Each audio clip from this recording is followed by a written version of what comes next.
നമസ്കാരം. ഗണേഷ് കുമാർ ഈയിടെയായി മന്ത്രി എന്ന കാര്യം പോലും മറന്ന് പരദൂഷണം പറഞ്ഞുകൊണ്ടേ നടക്കുകയാണ്. ഇപ്പോ പറയുന്നത് ഉമ്മൻചാണ്ടിയാണ് ഗണേഷ് കുമാറിൻ്റെ കുടുംബം തകർത്തത്, തൻ്റെ മക്കളെയും ഭാര്യയും തന്നിൽ നിന്ന് അകറ്റിയത് എന്നാണ്. പക്ഷേ കയ്യിലിരിപ്പ് എന്താണെന്ന് തുറന്നു പറയുന്നതേയില്ല. ഉമ്മൻചാണ്ടി സ്വന്തം ഔദ്യോഗിക തിരക്കുകൾക്കിടയിലും ആ പാവം മനുഷ്യൻ ഒരു കുടുംബ ബന്ധത്തിൽ മധ്യസ്ഥത വഹിക്കാൻ പോയിട്ടുണ്ടെങ്കിൽ അത് ഗണേഷ് കുമാറിൻ്റെ കുടുംബത്തിനോടാണ്. എന്നാൽ അദ്ദേഹത്തിനോടൊരു നന്ദിയുമില്ലാത്ത രീതിയിൽ അദ്ദേഹത്തെ വളരെ ക്രൂരമായ രീതിയിൽ അധിക്ഷേപിച്ചുകൊണ്ടാണ് ഗണേഷ് കുമാർ ഇപ്പോൾ രംഗത്ത് വന്നിരിക്കുന്നത്. അതായത് തൻ്റെ കുടുംബം തകർക്കാൻ കാരണം, തൻ്റെ കുടുംബം തകരാൻ കാരണം ഉമ്മൻചാണ്ടിയാണ്. ഉമ്മൻചാണ്ടി തൻ്റെ മക്കളെയും ഭാര്യയും തന്നിൽ നിന്നും അകറ്റി എന്നാണ് ഈ വിദ്വാൻ ഇപ്പോൾ പറഞ്ഞിരിക്കുന്നത്.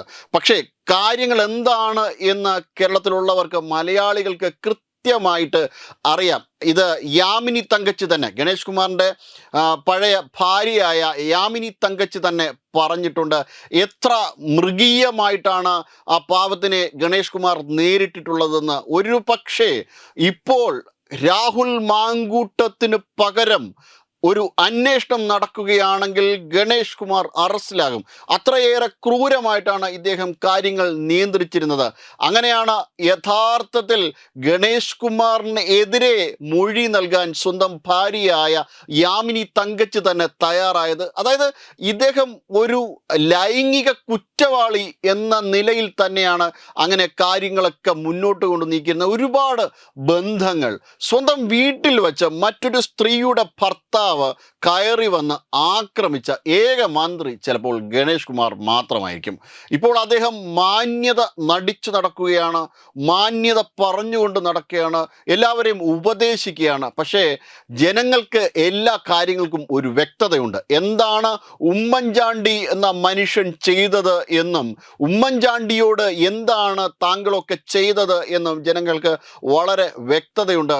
എന്തിന് ബാലകൃഷ്ണപിള്ള സാർ പോലും ഗണേഷ് കുമാറിനെ എതിർക്കുകയാണുള്ളത്. ഗണേഷ് കുമാർ ഇങ്ങനൊരു മകൻ തനിക്ക് ജനിച്ചു പോയല്ലോ എന്നാണ് ബാലകൃഷ്ണപിള്ള തന്നെ പറഞ്ഞത്. അത്രയേറെ വെറുത്തുപോയിരുന്നു കുടുംബവും അച്ഛനും ഭാര്യയും ഒക്കെ. എന്നിട്ടും ഇപ്പോൾ തെറി പറഞ്ഞുകൊണ്ട്, പുലഭ്യം പറഞ്ഞുകൊണ്ട്, മറ്റുള്ള ആൾക്കാർക്ക് മേൽ കുറ്റം ചാരി വെച്ചുകൊണ്ട് നടക്കുകയാണ് ഗണേഷ് കുമാർ. ഗണേഷ് കുമാർ ഈ അടുത്ത സമയത്ത് പറഞ്ഞതെല്ലാം ബ്ലണ്ടറാണ്. കുറച്ച് ദിവസങ്ങൾക്ക് മുന്നെയാണ് കോർപ്പറേഷന്, തിരുവനന്തപുരം നഗരസഭയ്ക്കെതിരെ ആരോപണങ്ങളുമായിട്ട് എത്തിയത്. അതായത് നഗരസഭയുമായി ചേർന്നുണ്ടാക്കിയ ഒരു കരാർ, അർബൻ ട്രാൻസ്പോർട്ട് രംഗത്ത് നഗരസഭയുമായി ചേർന്നുണ്ടാക്കിയ കരാർ, അവർ 113 കോടി രൂപ ഇൻവെസ്റ്റ് ചെയ്ത പ്രോജക്റ്റിൽ അവർക്ക് ലാഭവിഹിതം കൊടുക്കില്ല. ലാഭവിഹിതം ചോദിച്ചപ്പോൾ ഞങ്ങൾക്ക് പുതിയ ബസ് ഇറക്കാൻ പറ്റുമെന്നൊക്കെയുള്ള വീരവാദമാണ്. ജനങ്ങളുടെ പൈസ വെച്ചിട്ടാണ് ഈ ബസ് ഇറക്കാം എന്ന് ഗണേഷ് കുമാർ പറഞ്ഞു. അല്ലാതെ ഗണേഷ് കുമാറിന് സ്വന്തമായിട്ട് കാശില്ല, ജനങ്ങളുടെ നികുതി പണത്തിൽ നിന്നാണ് എന്ന് പോലും ഓർക്കാതെ എന്തൊക്കെയോ പറയുകയാണ്. ഇപ്പോൾ മറ്റൊരു രീതിയിൽ വളരെ നല്ല വ്യക്തിത്വത്തിന് ഉടമയായിട്ടുള്ള ഉമ്മൻചാണ്ടി എന്ന ഒരു കേരളത്തിൻ്റെ മുഖ്യമന്ത്രി, കേരളം കണ്ട മികച്ച മുഖ്യമന്ത്രിമാരിൽ ഒരാൾ തന്നെയാണ് ഉമ്മൻചാണ്ടി. അങ്ങനെയുള്ള ഉമ്മൻചാണ്ടിക്ക് നേരെയാണ് ഇത്തരത്തിലുള്ള വ്യാജമായ ആരോപണങ്ങളുമായി ഗണേഷ് കുമാർ രംഗത്തെത്തിയിരിക്കുന്നത്.